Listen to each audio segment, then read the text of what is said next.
Assalamualaikum warahmatullahi wabarakatuh. Um, Sila rujuk video-video lain yang telah saya rakamkan berkenaan dengan konsep PLT ataupun perkongsian liability terhad. Saya pendekkan sebagai pengenalan kepada sesiapa yang tidak tahu. PLT bermaksud perkongsian liability terhad. Di negara lain dipanggil sebagai Limited Liability Partnership LLP. Konsep ini adalah konsep baru dalam menjalankan perniagaan. Dan ia akta perkongsian liability terhad telah diperkenalkan pada tahun 2012 dan secara rasminya dipromosikan oleh Suruhanjaya Syarikat Malaysia pada tahun 2013. Ia bukanlah satu bentuk perkongsian, ia sebenarnya mempunyai satu konsep yang sama seperti syarikat sendirian berhad. Saya telah terangkan dalam video saya yang lain bahawa tidak ada sebab untuk tidak menjalankan perniagaan secara PLT. Banyak semua faedah adalah jelas dan dia adalah membawa kebaikan berbanding jika menjalankan perniagaan secara konvensional, iaitu syarikat sendirian berhad. Jadi bagaimana untuk menubuhkan sebuah PLT? Untuk menubuhkan sebuah PLT, anda perlu mendaftar di Suruhanjaya Syarikat Malaysia. Bayaran yang dikenakan ialah RM500, buat masa sekarang RM500, dan terdapat juga iuran prosesan RM30.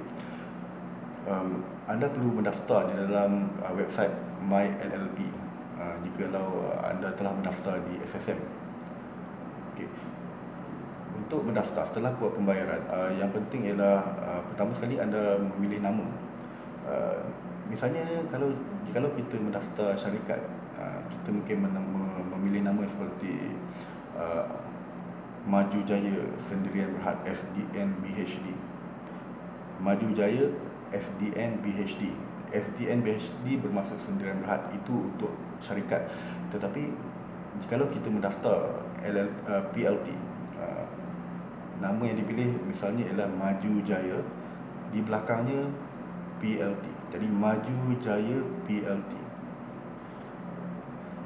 Kalau di negara lain dipanggil LLP, tapi di negara sini perkataan di belakangnya ialah PLT. Bila mendaftar PLT di SSM, yang paling penting sekali ada dua. Pertama, anda mesti menamakan seorang compliance officer ataupun pegawai pematuhan. Dia di dalam syarikat sendirian berhad berbeza. Dia ada pemegang saham dan dia ada pengarah. Pengarah tu ialah pengurus syarikat. Pengarah bertanggungjawab segala-galanya berkaitan pematuhan dari segi undang-undang untuk syarikat terbabit. Tetapi di PLT perlu melantik seorang compliance officer ataupun pegawai pematuhan. Dia bertanggungjawab terhadap segala aspek pematuhan, cukai dan undang-undang berkaitan PLT terbabit.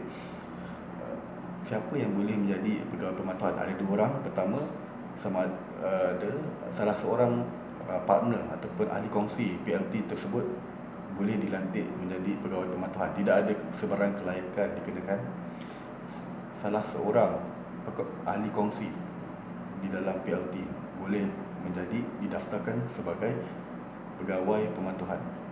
Jikalau tidak, anda boleh membayar mana-mana setiausaha berlesen syarikat, setiausaha syarikat berlesen untuk menjadi pegawai pematuhan. Tapi di situ anda perlu membayar. Adalah lebih baik hanya lantiklah salah seorang daripada ahli kongsi sebagai pegawai pematuhan. Okey. Jadi di dalam PLT tidak ada konsep pengarah, hanya ada pegawai pematuhan, di mana dia adalah satu orang saja, pegawai pematuhan. Di dalam syarikat ada pengarah, dan pengarah boleh banyak, boleh ada seorang, boleh ada ramai.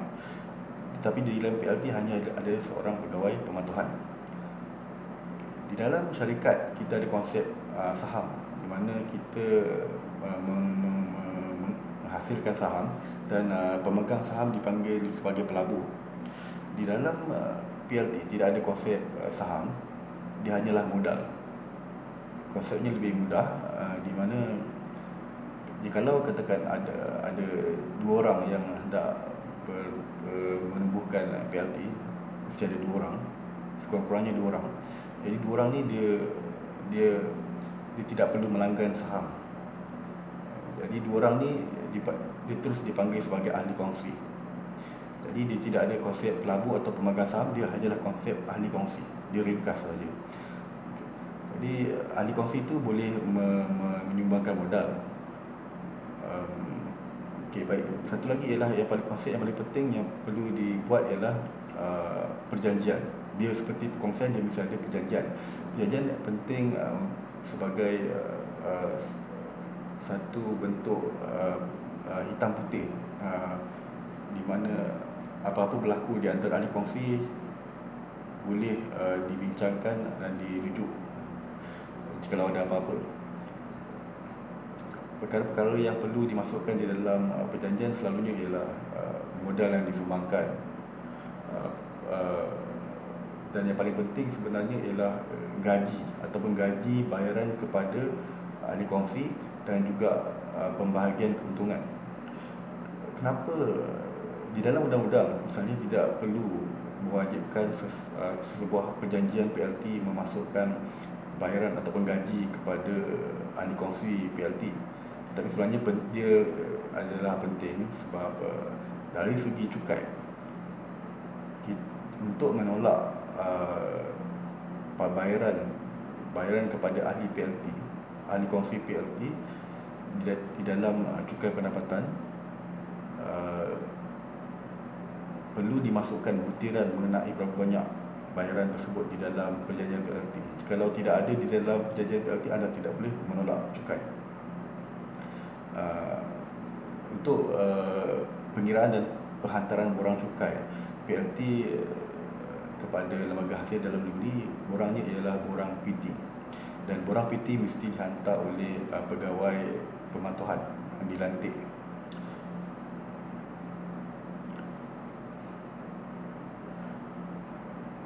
PLT anda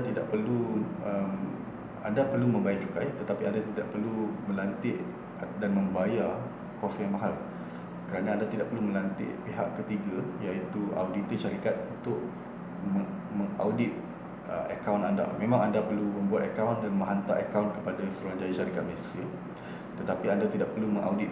Jadi begitu banyak kos yang boleh dijimatkan, anda tidak perlu melantik setiausaha syarikat untuk menjaga maklumat perniagaan anda. Anda juga tidak perlu membuat mesyuarat agung tahunan. Jadi untuk mengetahui yang lebih lanjut, anda boleh merujuk kepada laman web Suruhanjaya Syarikat Malaysia dan juga video-video lain kami yang berkaitan dengan PLT.